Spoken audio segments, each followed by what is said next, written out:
ఆసుపత్రిలోని ICU గదిలో నిశ్శబ్దం తాండవిస్తోంది.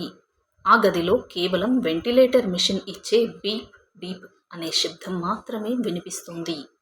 మంచంపై కార్తిక్ ఎటువంటి చలనం లేకుండా ఒక ప్రాణం లేని శిల్పంలా పడుకొని ఉన్నాడు. గత 2 ఏళ్లుగా అతను అదే స్థితిలో కోమాలో కాలం వెళ్లదీస్తున్నాడు. అతని పక్కనే ఉన్న కుర్చీలో భార్య శృతి కళ్ళల్లో కన్నీళ్లతో కూర్చుని ఉంది. కార్తిక్ను బ్రతికించుకోవడం కోసం ఆమె పడుతున్న తపన వర్ణనాతీతం. వైద్యం కోసం తన దగ్గరున్న నగలు, ఇల్లు, ఆఖరికి పుట్టింటి ఆస్తులు కూడా అమ్మేసింది. కుటుంబ సభ్యులు అందరూ ఆశలు వదిలేసుకుని ఆమెను ఒంటరిగా వదిలేశారు. ఇక లాభం లేదు శృతి, ఖర్చులు దండుగా అని బంధువులు ముఖం చాటేశారు. కాని శృతి మాత్రం తన నమ్మకాన్ని ఎప్పుడూ కోల్పోలేదు. రోజుకు 18 గంటలు శ్రమిస్తూ ఆసుపత్రి బిల్లులు చెల్లిస్తోంది.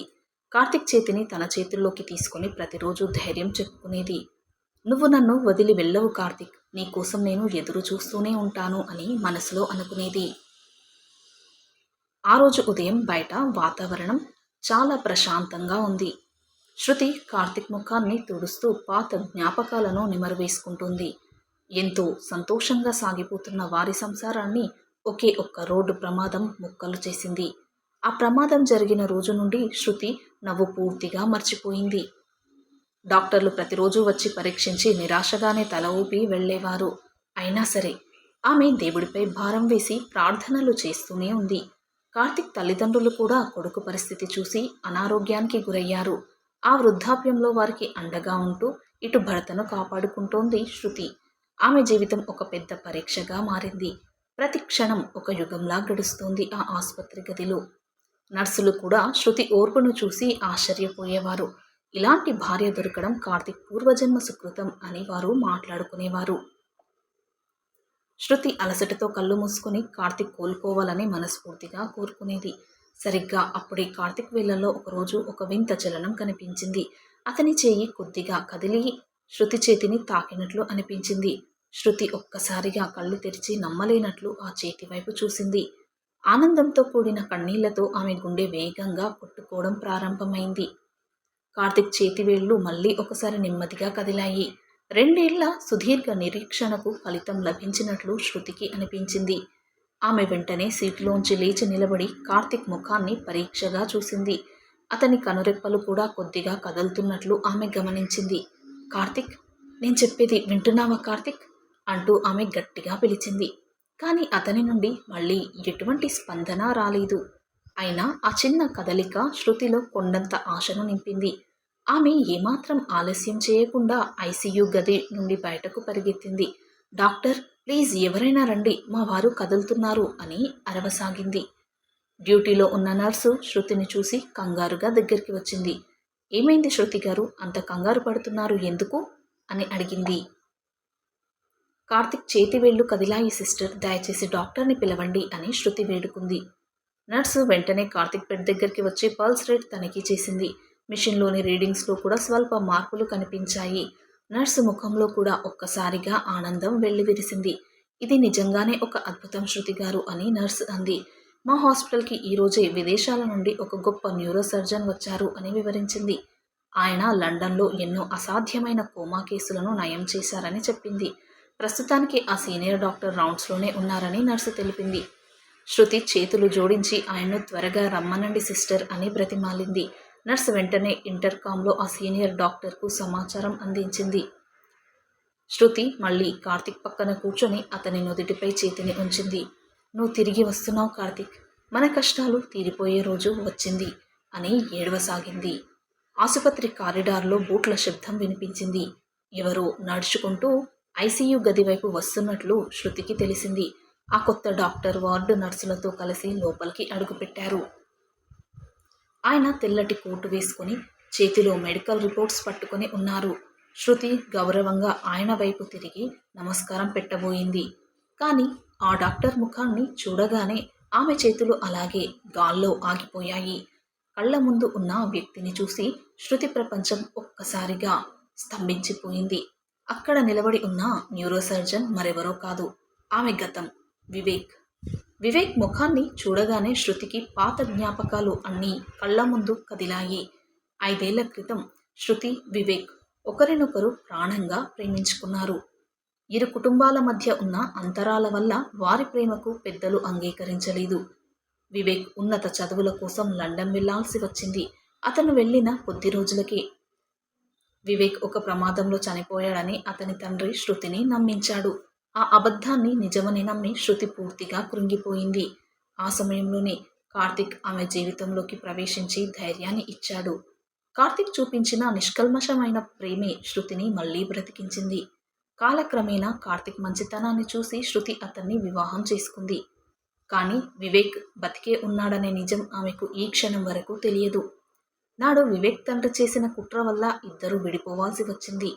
లండన్ వెళ్లిన వివేక్కు శృతి వేరే పెళ్లి చేసుకుందని తప్పుడు సమాచారం అందింది. దాంతో వివేక్ కూడా శృతి తనను మర్చిపోయిందని భావించి ఎంతో బాధపడ్డాడు. ఆ వేదనలోనే అతను కేవలం వైద్య వృత్తిని తన జీవితంగా మార్చుకున్నాడు. ఇన్నాళ్ల తర్వాత ఇద్దరూ ఇలాంటి పరిస్థితులలో కలుస్తారని ఎవరూ ఊహించలేదు. వివేక్ కూడా శృతిని చూసి ఒక్కసారిగా షాక్కి గురయ్యాడు. ఆమె కళ్ళల్లోని కన్నీళ్లను, ఆమె కట్టుకున్న తాళిని అతడు గమనించాడు. మంచంపై ఉన్న రోగి శృతికి సర్వస్వమైన భర్త అని అతనికి అర్థమైంది. ఇద్దరి మధ్య మాటలు రావడం లేదు. కేవలం మౌనం మాత్రమే మాట్లాడుతోంది. నర్సులు డాక్టర్ వైపు వింతగా చూడడం ప్రారంభించారు. డాక్టర్ సార్, పేషెంట్ రిపోర్ట్స్ ఇవే అంటూ నర్స్ ఫైల్ని అందించింది. వివేక్ తన భావోద్వేగాలను అణచుకుంటూ ఆ ఫైల్ను చేతిలోకి తీసుకున్నాడు. శృతి ఒళ్ళు వణుకుతూ ఉండగా వెనకడుగు వేయబోయింది. మనసులో ఎన్నో ప్రశ్నలు, ఎంతో ఆవేదన ఒక్కసారిగా సుడిగాలిలా మారాయి. చనిపోయాడనుకున్న వ్యక్తి కళ్ల ముందు ప్రాణాలు పోసే దేవుడులా నిలబడ్డాడు. కానీ ఆ దేవుడు ఇప్పుడు తన భర్త ప్రాణాలను కాపాడాల్సిన స్థితిలో ఉన్నాడు. ఈ విధిరాతను శృతి తట్టుకోలేకపోయింది.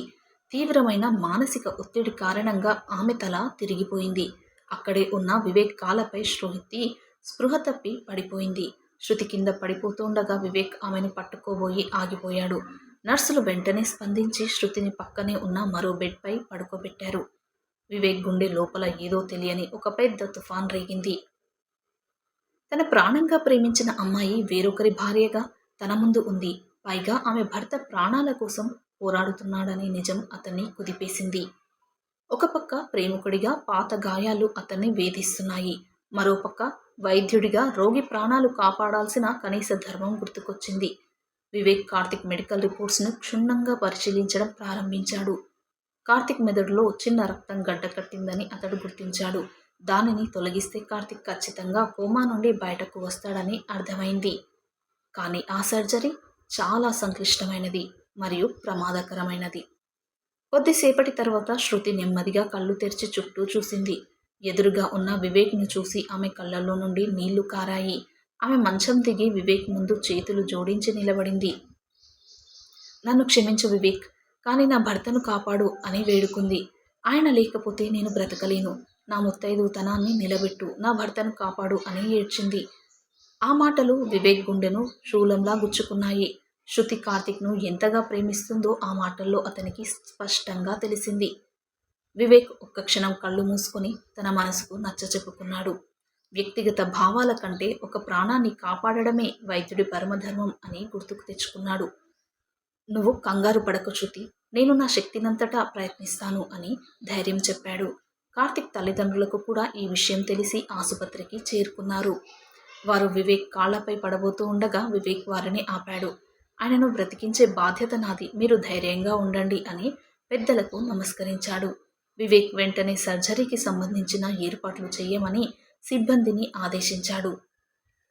ఆపరేషన్ థియేటర్ సిద్ధమైంది. కార్తిక్ను స్ట్రెచర్పై లోపలికి తీసుకెళ్లారు. శృతి ఐసీయూ బయట నిలబడి కార్తిక్ వైపే చూస్తూ ఉంది. వివేక్ సర్జరీ దుస్తువులు ధరించి థియేటర్ లోపలికి వెళ్లే ముందు శృతి వైపు చూశాడు. ఆ చూపులో ఎటువంటి స్వార్థం లేదు, కేవలం ఒక నమ్మకం మాత్రమే ఉంది. ఆపరేషన్ థియేటర్ తలుపులు మూసుకున్నాయి. ఎరుపు రంగు లైట్ వెలిగింది. ఆపరేషన్ థియేటర్ బయట సమయం చాలా నెమ్మదిగా గడుస్తోంది వారికి. శృతి కళ్ళు ఆపరేషన్ థియేటర్ తలుపుల వైపే నిలిచిపోయాయి. కార్తిక్ తల్లిదండ్రులు ఒక మూలన కూర్చొని దేవుడిని ప్రార్థిస్తున్నారు. వివేక్ లోపల అత్యంత జాగ్రత్తగా సర్జరీ ప్రక్రియను కొనసాగిస్తున్నాడు. ప్రతి నిమిషం ఎంతో ఉత్కంఠభరితంగా సాగుతోంది. మెదడులోని ఆ చిన్న రక్తం గడ్డను తొలగించడం అంత సులువైన పని కాలేదు. కానీ వివేక్ తన ఏకాగ్రతను ఎక్కడా కోల్పోకుండా శ్రమించాడు. సుమారు 3 గంటల పాటు ఆపరేషన్ నిరంతరాయంగా సాగింది. చివరకు వివేక్ అనుకున్నట్లుగా ఆ రక్తం గడ్డను విజయవంతంగా తొలగించాడు. కార్తిక్ హార్ట్ రేట్ క్రమంగా సాధారణ స్థితికి రావడం ప్రారంభమైంది. వివేక్ నుదుటిపై ఉన్న చెమటను తుడుచుకుంటూ సుదీర్ఘంగా ఊపిరి పీల్చుకున్నాడు.